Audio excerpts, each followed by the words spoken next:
भक्त विपति भंजन सुखदायक प्रणव पवन कुमार खलबल पावक ज्ञान धन झांसु हृदय आगार वसई राम सरचाप धर गुरु ब्रह्मा गुरु विष्णु गुरुदेव महेश्वर गुरु साक्षात् परब्रह्मा तस्मै श्री गुरुवे नमः। या देवी सर्वभूतेषु शांति रूपेण संस्थिता नमस्तस्यै नमस्तस्यै नमस्तस्यै नमः। बोले श्री रामचंद्र भगवान की जय, द्वारकाधीश की जय, हनुमान जी महाराज की जय, गौ माता की जय, राजराजेश्वरी कोड़ियार माता की जय, मातु श्री रामबाई माता की, सर्व संतन की जय, जगत गुरु रामानंदाचार्य महाराज की ओम नमः पार्वती पते हर हर महादेव। वचमा अटवाई होई જ્યારે તમારા જીવનની નાવડી यदि કહેજો કે એકવાર યાઈ ખોડિયારને યાદ કરે એવી જગદંબા ભેરિયાવાળી ભગવતી એનું આ સાનિધ્ય હમણાં જેમ ભાઈએ વાત કરી એમ 1008ની સાલમાં મગન બાપાની ત્યારે હાજરી અને કથા અહીંયા કરેલી દેવી બાપુ બહુ દેવી આયોજન થયેલું અને એ સ્થળે પાછું આ 2026માં गौ माता लाभार्थे भव्य रामकथाનું આયોજન કરવામાં આવ્યું છે। ત્યારે સર્વપ્રથમ તો આ ગામના કે મીઠા બાપા જેવા સંત જે ગામમાં થઈ ગયા હોય આ ભૂમિ પવિત્ર જ કહેવાય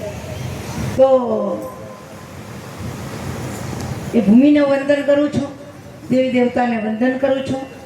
વ્યાસપીઠ પર મારા કૃપાપાત્ર શિષ્યા શ્રી શ્રી 1008 મહામંડલેશ્વર રત્નેશ્વરી દેવી બિરાજિત છે એને વંદન કરું છું। वंदन એટલા માટે કરવું અમારા શિષ્ય છે પણ પદવીને વંદન કરવા જોઈએ। બીજા અમારા સરળ સ્વભાવ એવા અમારા પૂજ્ય બાપુ એને પણ દંડવત પ્રણામ, અન્ય સંતો વધાર્યા છે। આ ગામના સમગ્ર આગેવાનો માતાઓ ભાઈઓ અને જે મારો રત્નો રાખ્યો અલગ ઘણી ગૌશાળા હમણાં જે માતાજીએ વાત કરી એમ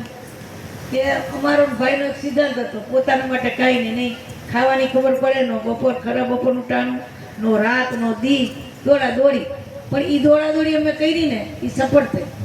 कारण के अमे वावेलू बी आज आ बधा छोकराओ वटवृक्ष बनावीने तमे छाया धूप बनी गया छे। ने आ बाजू अमारे अलग करी गौशाळामां कांतिभाई आ बाजू रत्नेश्वरी बेन आ बाजू अहीं अमारे नवीनभाई गामना लोको એટલે તમે બધા જે કાર્ય કરી રહ્યા છો ધન્યવાદ છે બધાને। ગૌ માતા વિશ્વસ્ય માતા તો માતા ગૌ માતાનું રક્ષણ થવું જોઈએ। ગાયોનું પૂજન તો આપણે કરીએ ચોથના દિવસે પણ વાસ્તવિક રીતે ગાયોની પૂજા થાય, ગાયોની સેવા થાય અને ગાયોની જ્યાં સેવા થતી હોય ત્યાં 68 તીર્થ આવીને ત્યાં ખડા રહી જાય છે। તો એવું આ રૂડું વનાળિયા ગામ માતાઓ ભાઈઓ બહેનો બધા તો મને ઓળખો છો અને ખરેખર જેમ માતાજીએ કીધું નવા અવતારે જ આવી આપણા કિલોમીટર પૂરા થઈ ગયા હતા, મશીન બંધ થઈ ગયા હતા પણ જેમ સત્યવાન સાવિત્રીની કથા હોય ને એમાં અમારા ગુરુ શિષ્યની કથા છે। ડૉક્ટરે ના પાડી દીધી માતાજી પૂરું થઈ ગયું પણ માતાજી અત્યારે અને મારા મુકેશ ભક્તે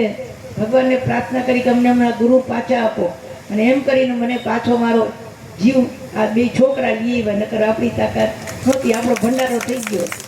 તો અહીંયા આવવા માટે મને મારું મન ખેંચાય નહીંતર સવાર બપોર મેં કાંતિલાલનો ફોન મેં બેટા મને તાવ હે મેં તો હવાય પણ વરિયા તારી હિંમત થઈ દડું દઈને બેસી ગાડીમાં મારે જવું તો પડશે કારણ કે વનાળિયા ગામનો ભાવ મારા ઉપર એવો છે અને મને પણ એવો ભાવ છે। આ ગામ આરે વર્ષોથી આપણો નાતો છે ભલે આમાં આવજા ઓછી કરી શકતા હોય અને બ્રહ્મણસિંહ મહારાજ જે પોતે બહુ દિવ્યથી દિવ્ય માનવ સાનિધ્યમાં ભણેલા છે એ મહારાજને પણ વંદન કરું છું।